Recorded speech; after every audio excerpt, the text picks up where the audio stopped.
The doctor laughed when I couldn't pay. Later, I was the nurse who saved his life. Hi everyone! Before we get into today's video, I need your help. We've noticed that the channel's reach has been dropping a bit, and one of the best ways you can support us is by subscribing.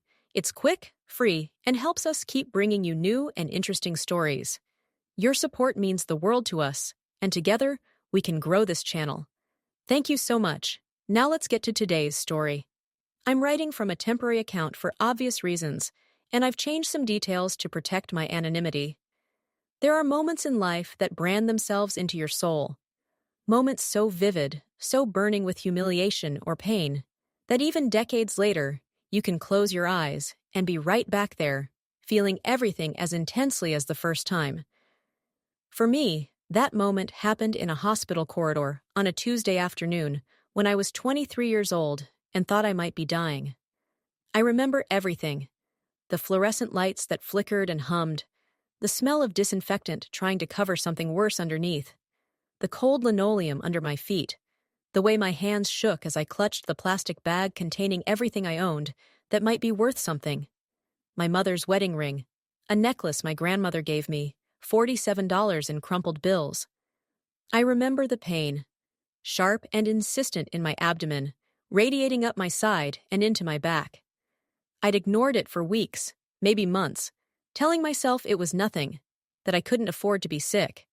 But that morning, I'd collapsed at work, and my supervisor had driven me to the emergency room despite my protests. Most of all, I remember his face.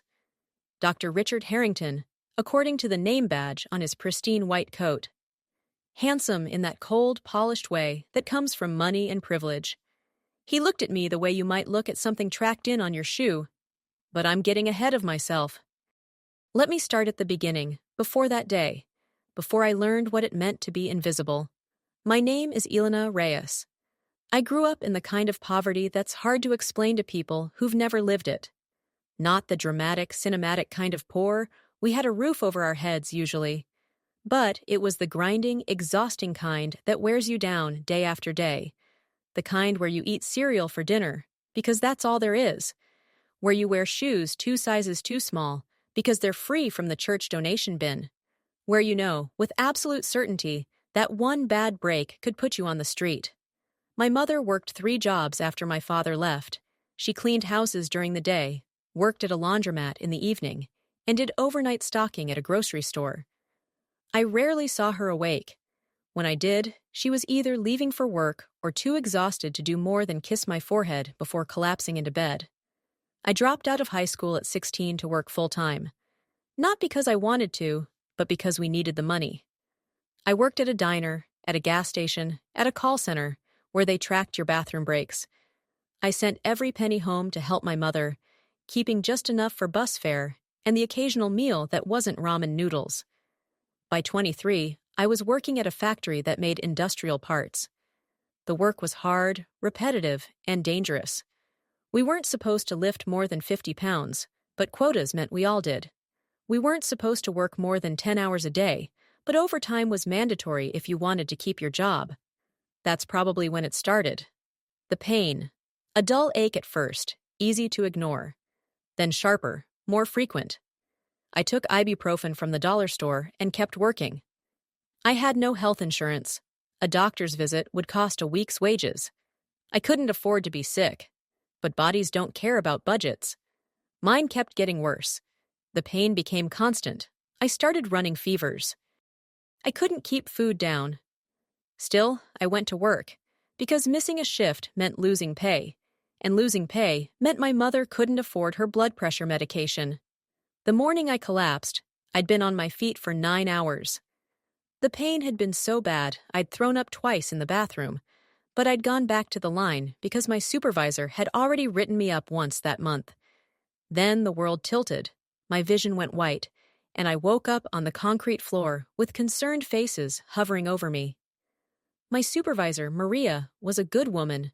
She drove me to the hospital despite me begging her not to, despite me crying and saying I couldn't pay. She walked me into the emergency room and waited while I checked in, even though she was missing her break. The triage nurse was kind. She took my vitals, asked questions, Told me the doctor would see me soon. She didn't ask about insurance or payment. Not yet. I waited 3 hours.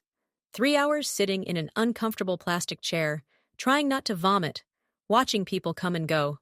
Some were clearly worse off than me, a man with a bleeding head wound, a child struggling to breathe. Some seemed fine, just impatient. I told myself to be patient, that they'd help me when they could. Finally, a nurse called my name. She led me to an examination room, helped me onto the table, told me to change into a gown. I did, even though it hurt to move, even though I was terrified. Then I waited again. Another hour. The pain was getting worse, spreading. I was sweating despite the cold air conditioning. I started to wonder if maybe this was it, if maybe I was actually dying in this sterile little room. The door opened. He walked in without looking at me, studying a clipboard. Dr. Richard Harrington. Tall, probably mid-30s, with perfectly styled hair and expensive shoes. He looked like he belonged in a country club, not treating people like me. "Elena Reyes," he said, finally glancing up. His eyes swept over me, taking in my cheap clothes, my worn shoes, the way I clutched my plastic bag. Something flickered across his face. Distaste, maybe, or just boredom. "Yes," I managed. "Thank you for seeing me, doctor. I'm having really bad pain." "How long?" he interrupted. "A few weeks, maybe 2 months, but it's gotten worse, and today And you're just coming in now?" His tone was sharp, judgmental. I couldn't afford to come before." He made a note on his clipboard. "Where's the pain?" I showed him, describing the symptoms as best I could. He pressed on my abdomen, clinical and rough. I gasped when he hit a particularly tender spot. "Could be appendicitis," he said, not to me, but to himself. "Or an ovarian cyst. We'll need imaging." He made more notes, then finally looked at me again. "You have insurance?" My heart sank. "No, but I can pay. I have some money, and these—" I reached for my plastic bag, pulling out my mother's ring, my necklace. "These are worth something. I can sell them, or leave them as collateral, or—" "These?" He actually picked up the ring, examined it, then dropped it back on the table with a small laugh. "These might get you $20 at a pawn shop. An MRI costs $2,000. Blood work, another few hundred. If you need surgery, we're talking tens of thousands." "I can pay in installments," I said desperately. "I can work out a payment plan. Please, I just need to know what's wrong." "A payment plan," he repeated. And now he was definitely laughing. Not loudly, but enough that I could see his shoulders shaking slightly. "Miss Reyes, do you understand how a hospital works? We're not a charity. We provide services. You pay for them. If you can't pay, you can't receive the services. It's quite simple." "But I'm in pain," I whispered. "Something's really wrong. I could die." "Then you should have thought about that before you let yourself get this sick," he said coldly. "Before you waited months to seek treatment. Before you came in here with pocket change and worthless jewelry expecting us to save you." Tears were streaming down my face now. "Please, I'm begging you. Just tell me what's wrong. Do something. Anything." He closed the chart with a snap. "I'm going to be honest with you, Miss Reyes, because clearly no one else has been. Medicine isn't for poor people. Healthcare is expensive because it requires years of education, expensive equipment, skilled staff. You can't just wander in off the street expecting free treatment because you didn't plan ahead." "I didn't choose to be poor," I said, anger finally breaking through the fear and pain. "I didn't choose any of this." "No, but you made choices that led here," he said, heading for the door. "You can go to a free clinic. They might help you, though probably not much. Or you can go home and hope whatever this is resolves itself. But you can't stay here. We need this room for patients who can actually pay." "So what? I should just go die somewhere?" My voice cracked on the last word. He paused at the door, looked back at me with something almost like pity. But not quite. It was more like the way you feel sorry for a stray dog you're not going to help. "We all make our choices, Miss Reyes. Some of us choose to work hard, to plan ahead, to make something of ourselves. Others, he gestured vaguely at me. Well, others make different choices. Now please put your clothes on and leave. There are people waiting. Then he was gone. I sat there in that paper gown, shaking with pain and humiliation and rage. The tears wouldn't stop. I felt so small, so worthless, so completely invisible, as if my pain, my fear, my life didn't matter, because I didn't have money. The nurse came back eventually, the kind one from before. She looked sad when she saw my face. "I'm sorry," she said quietly. "Dr. Harrington can be... He's not wrong about the costs, but he didn't have to be cruel." "What do I do?" I asked her, my voice barely audible. She hesitated, then pressed something into my hand. A card with an address. "This is a community clinic. They work on a sliding scale. It's across town, but if you can get there, they'll help you. Tell them Rosa sent you." I wanted to thank her, but I couldn't find words. I just nodded and let her help me get dressed. Getting home was a blur. The bus ride, the walk from the stop to my apartment, the stairs that felt like climbing a mountain. I made it to my bed and collapsed, still clutching Rosa's card. I called the clinic the next day. They got me in within a week. The doctor there, a woman who looked almost as tired as I felt, examined me, ordered basic blood work they could do in-house, and diagnosed me with a severe infection that had gone untreated for too long. Not appendicitis, not a cyst, but something that could have killed me if I'd waited much longer. She gave me antibiotics, strong ones, from a supply they kept for patients who couldn't afford prescriptions. She told me to rest, to come back if I got worse, to take care of myself. "You matter," she said, looking me in the eye. "Your life matters. Don't let anyone tell you otherwise." I cried in her office, partly from relief, partly from the kindness after such cruelty. The infection cleared slowly.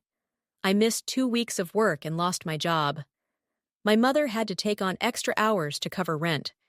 We ate rice and beans for a month, but I survived. And something else survived too. Something hard and bright and fierce that had crystallized in that moment when Dr. Harrington laughed at me. Determination. I was going to become a nurse. I was going to work in hospitals. And I was going to be everything he wasn't. Compassionate, kind. Someone who saw patients as people, not bank accounts. It took years. I got my GED studying at night. I worked as a hospital janitor to pay for community college classes. I applied for every scholarship and grant I could find. I lived on nothing, saved everything, poured all my anger and humiliation into motivation. It was hard. Harder than anything I'd ever done. There were nights I fell asleep over textbooks, mornings I woke up before dawn to study before work, days I survived on vending machine snacks because I couldn't afford better. I watched my classmates, most of them younger and unburdened by poverty, complain about assignments I would have killed for as a teenager. But I persisted. Because every time I wanted to quit, I remembered that day, that room, that laugh, that casual cruelty that said my life didn't matter. I passed my nursing exam on the first try. Top of my class. I framed the certificate and hung it on my wall, right next to Rosa's card from the community clinic. I was 29 when I got hired at St. Catherine's Hospital, the same hospital where Dr. Harrington had turned me away 6 years earlier. I walked through those doors on my first day in scrubs, with my name badge that read Elena Reyes, RN, and felt like I'd conquered something. I worked in the emergency department. It was chaotic and exhausting, and I loved it.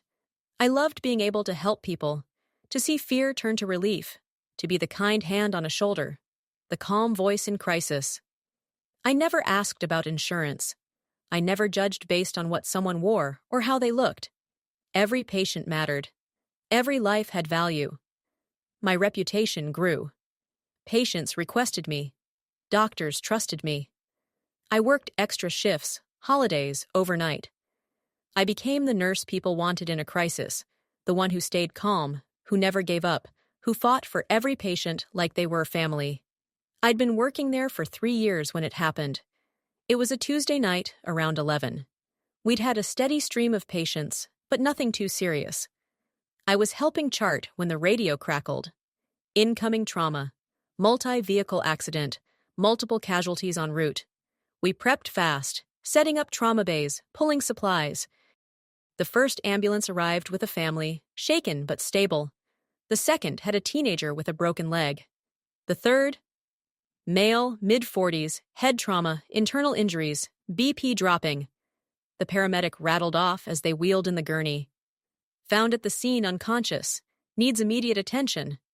I glanced at the patient as we transferred him to the trauma bed, already cataloging injuries, preparing interventions. His face was battered, swollen, covered in blood. But something about him. On 3, I said, and we moved him together.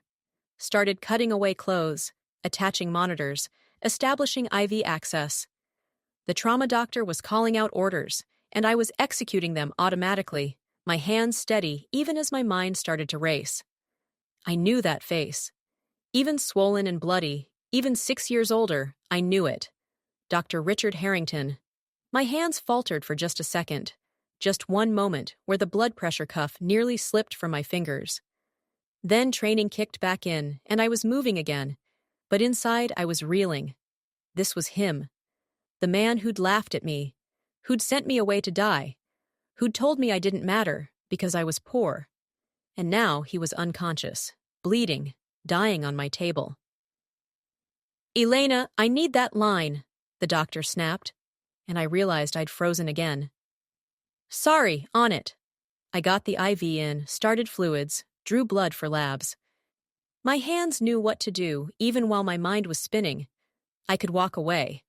I could tell them I needed a break, let someone else take over. I could watch him die the way he'd almost let me die. It would be justice, wouldn't it? Karma. What goes around comes around. But even as I thought it, I knew I couldn't. Not because he deserved saving, but because I deserved to be better than him. "Pressure's dropping," someone called out. "Possible internal bleeding," the doctor said. "Page surgery, get him typed and crossed for 4 units. Elena, keep that pressure up."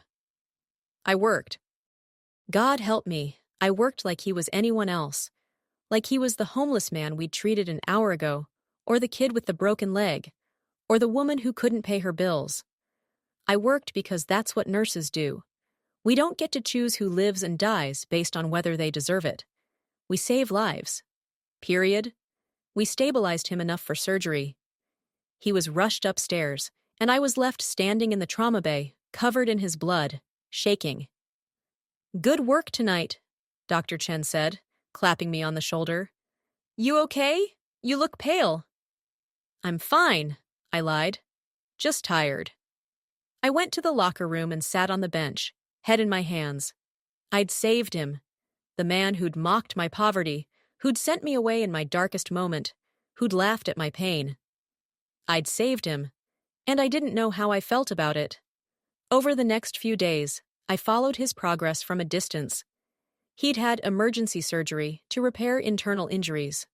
The head trauma was serious, but not catastrophic. He was unconscious, but stable. The prognosis was cautiously optimistic. I wasn't assigned to his floor. I worked ER. He was in intensive care. But I found myself checking the system, reading his charts, telling myself it was professional curiosity, nothing more. A week after the accident, he woke up.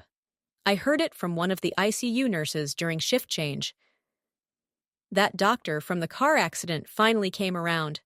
"Harrington. Apparently he's a surgeon here, though I'd never seen him. Mostly works private practice now, big bucks." Of course he did. Of course he'd climbed higher, gotten richer, while I'd clawed my way to the bottom rung of healthcare. I told myself to stay away, to let it go. He'd never know I was the one who'd helped save him. I could just forget about it, move on with my life. But I couldn't. 2 weeks after the accident, I was leaving a late shift when I saw him. He was in a wheelchair, being pushed by a physical therapist through the hallway. He looked older, thinner, with a scar on his forehead, and the pale cast of someone who'd been sick. But he was alive. He was going to recover. Our eyes met for just a second as I passed. There was no recognition in his, just the vague acknowledgement of one person seeing another. He didn't remember me. Of course he didn't. I'd been nothing to him. One poor girl among thousands, beneath his notice. But he would remember. I was going to make sure of it. I waited another week until he was moved to a regular recovery room. Then I volunteered to help with a staffing shortage on his floor. I made sure I was assigned to his care. When I walked into his room that morning, he was sitting up in bed, reading a tablet. He looked up when I entered, and this time I saw the flash of something in his eyes. Confusion. A sense that he should know me. "Good morning, Dr. Harrington," I said pleasantly. "I'm Elna. I'll be your nurse today." "Elna," he repeated slowly, his brow furrowed. Do I know you?" "We met once," I said, checking his vitals, keeping my voice neutral. "Several years ago, briefly." "I'm sorry, I don't remember. The accident. My memory's been a bit spotty." "It's fine. It wasn't a memorable meeting for you." I made notes on his chart, professional and efficient. "How's your pain level today?" We went through the routine care. I was polite, competent, giving him no reason to complain. But I could feel his eyes on me, that nagging sense of recognition growing stronger. Over the next few days, I cared for him consistently, changed dressings, administered medications, helped with physical therapy. He was a terrible patient, impatient and demanding, clearly used to being the doctor rather than the patient. But I'd dealt with worse. On the fourth day, as I was helping him walk to the bathroom, he spoke suddenly. "You look so familiar. It's driving me crazy. How do I know you?" I could have lied. Could have said we'd passed in the hallway years ago, or I'd been at a hospital event. Could have let him off the hook. But I didn't. "I came to the emergency room 6 years ago," I said quietly. "I was sick, scared, poor. I couldn't pay for treatment, so you sent me away." He stopped walking, stared at me. I watched the memory surface, slowly at first, then with growing clarity. His face went pale, then flushed. Oh God, I remember.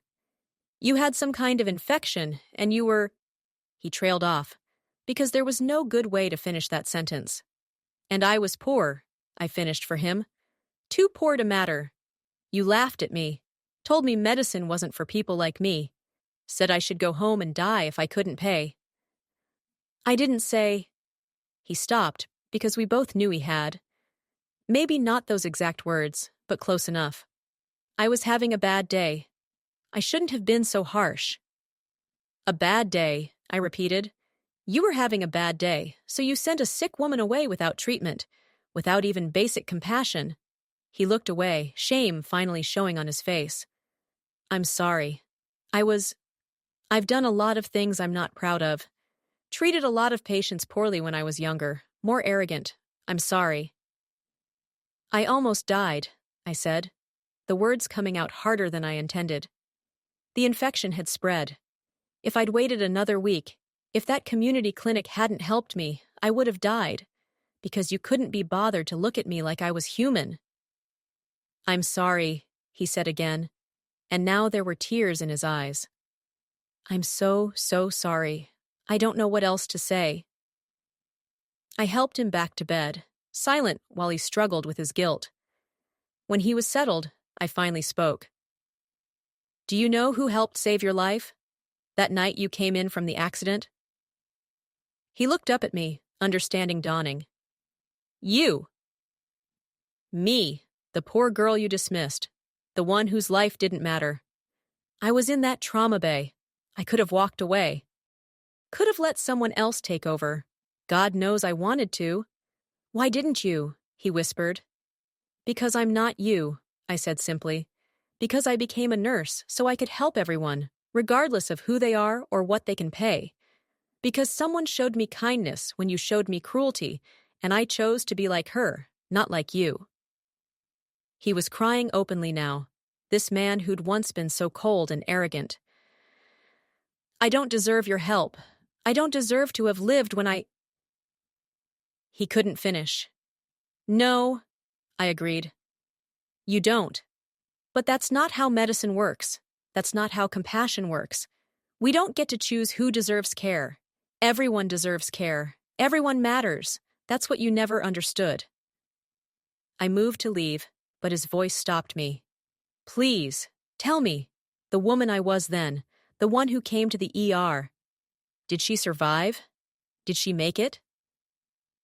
I looked back at him, this broken man who'd once broken me.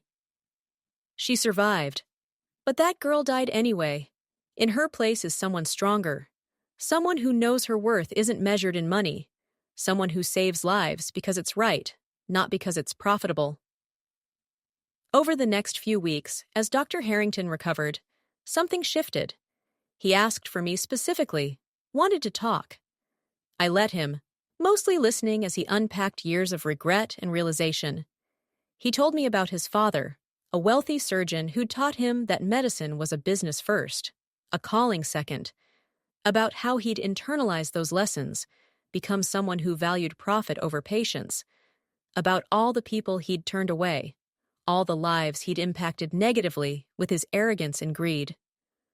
"I'm a terrible person," he said one day. "You were a terrible doctor," I corrected. "Whether you're a terrible person is something you have to decide going forward." "How do I fix this? How do I make up for what I've done?" "You can't," I said honestly. "You can't undo the past. You can't give back the years I spent clawing my way out of poverty while you got richer. You can't save the people who died because you turned them away, but you can choose to be different going forward." "How?" "That's not for me to tell you. You're the one who has to figure out what kind of doctor you want to be for whatever years you have left."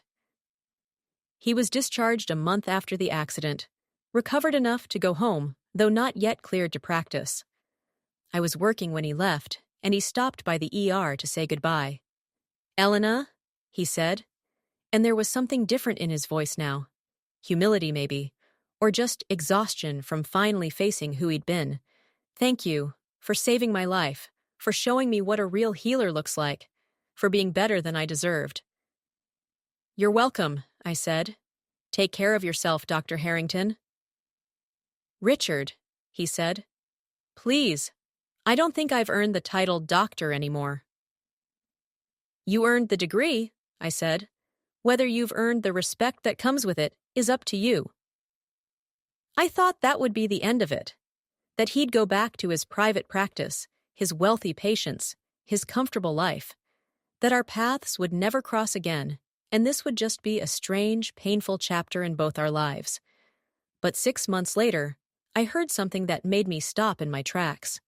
Dr. Richard Harrington had sold his private practice. He'd donated most of the proceeds to free clinics throughout the city. He'd taken a position at the community clinic where Rosa still worked, the one that had saved my life when he wouldn't. He was seeing patients for free or for whatever they could afford, working long hours for a fraction of his old salary. Rosa called me one day, excited. "Elena, you won't believe who's working here now. That doctor from St. Catherine's, the surgeon. He's amazing, so patient with everyone, so kind, and he's helping us set up a fund for patients who need surgery but can't afford it. Says he wants to make real health care accessible to everyone." I didn't tell her he was the same doctor who'd turned me away. I just said I was glad the clinic had good help. A year after that, I was at a medical conference when I saw him. He was presenting on healthcare inequity, on how the system fails poor patients, on the need for compassion and accessibility in medicine. He spoke with passion and conviction, citing statistics I knew he'd once ignored, telling stories that could have been mine. After his talk, I approached him. He saw me, and his face lit up with something like hope. "Elena, I didn't know you'd be here. How are you?" "I'm well. That was a good presentation." "Thank you. I've been doing a lot of speaking lately, trying to advocate for policy changes. Someone needs to, and I figured I might as well use my privilege for something good." "I heard you're at Rosa's clinic now." I am. Best decision I ever made. The work is hard, the pay is terrible, but I actually feel like a doctor again. Like I'm doing what I was supposed to do all along. He paused, then said quietly, I think about that day a lot. The day you came in and I turned you away. I think about how differently everything could have turned out if I'd just been decent to you. Do you regret it? I asked. Every day. But I also think, maybe I had to become someone who would have died without your help to understand how wrong I'd been. Maybe I had to be helpless and at the mercy of someone I'd wronged to finally see patients as people. Maybe, I allowed. Or maybe you just needed to grow up. He laughed. A real laugh this time, nothing cruel in it. That too. Listen, Elena, I know I can never make up for what I did to you, but I want you to know that you changed my life. You saved it, yes. But more than that, you showed me what it means to truly heal. And I'm going to spend whatever years I have left trying to be worthy of that lesson. I looked at this man who'd once been my nightmare and was now someone I could almost respect. I forgave you a long time ago, Richard, mostly because holding on to anger was hurting me more than you. But I haven't forgotten, and I never will. That day taught me who I never wanted to become. And you became someone extraordinary instead, he said. The world is lucky to have you. We talked for a while longer about our work, about changes we hoped to see in healthcare. It wasn't friendship exactly. The wound was too deep for that. But it was something like peace. As I was leaving, he stopped me. One more thing. Rosa told me about a nurse who used to work at the clinic, who went back to school, who became everything I wasn't. She didn't mention your name, but I knew. I always knew it had to be you. Thank you for being living proof that kindness matters more than credentials. That character matters more than money. You're welcome, I said. And Richard, keep being the doctor those patients need. Don't ever forget what it feels like to be powerless. I won't, he promised. I can't. Every time I see someone scared and poor come through the door, I see you, and I choose to be better. That was 5 years ago. I still work at St. Catherine's, though I'm in management now, helping to shape policies that ensure everyone gets treated with dignity, regardless of their ability to pay. Richard still works at the clinic, though he also does speaking and advocacy work. We're not friends, but we're allies in the fight to make healthcare more humane. Sometimes I still think about that day in the ER, about the girl I was, terrified and humiliated. She feels like someone else now, someone from another life. But she's still part of me, her pain and determination woven into everything I am. People ask me sometimes if I regret saving Richard Harrington's life, if I wish I'd let him die as some kind of cosmic justice. The answer is always no. Not because he deserved to live, not because I'm some saint who forgives everything, but because saving him, being better than him, choosing compassion over revenge, that's what made me into the person I am. That's what proved that the girl he dismissed had more value, more character, more humanity than he'd ever had. He laughed when I couldn't pay, and it nearly destroyed me. But in the end, that moment became the foundation of everything I built. My career, my purpose, my proof that kindness is stronger than cruelty, that compassion is more powerful than wealth. I was the nurse who saved his life, but more importantly, I was the woman who saved my own life by refusing to let his cruelty define me. That's the real victory, not revenge, not karma, but becoming someone so thoroughly good that even your enemies become better by knowing you. The doctor laughed when I couldn't pay. Years later, I saved his life. And in doing so, I saved my own soul. That's my story, that's my truth. And I'd live it again, exactly the same way, because it made me who I am. Someone who heals. Someone who cares. Someone who proves, every single day, that every life matters. Even the lives of people who once said mine didn't. My name is Elena Reyes, RN. I'm a nurse, a patient advocate, and a survivor of medical cruelty that nearly killed me. But I'm also living proof that kindness wins, that dignity matters, that choosing compassion, even when it's hard, even when it hurts, is always the right choice. The doctor laughed when I couldn't pay. Later, I was the nurse who saved his life. And in that moment, we both became something better than we were. That's the power of healing. Real healing. Not just of bodies, but of souls. I learned it the hard way. But I learned it, and I'll never forget.